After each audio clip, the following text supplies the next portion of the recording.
What's up guys, in this video I will show you how to reset the network connection of your Roku TV. Over here I have a TCL Roku TV, but this should work for any brand or type of Roku TV you have. So if your Roku TV is not connecting to Wi-Fi, or it connects to the Wi-Fi and it is not working and you're not able to stream content on the TV, by the end of this video you should know how to reset your Wi-Fi or network connection on your Roku TV and make it start working again.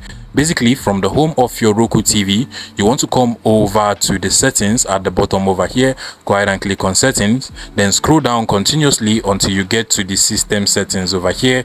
Go ahead and select it, then scroll down once again until you get to the advanced settings. Click on it and then scroll down and click on network connection reset, and then click on reset connection, and automatically this is going to restart the TV.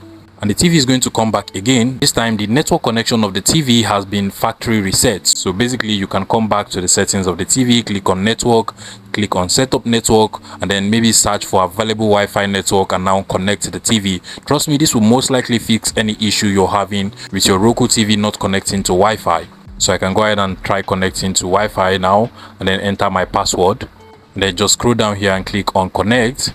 And this time the TV should properly connect to your Wi-Fi or hotspot network without any issue. If this video was helpful, please make sure you smash that like button and subscribe to this YouTube channel for more interesting tech tips like this one.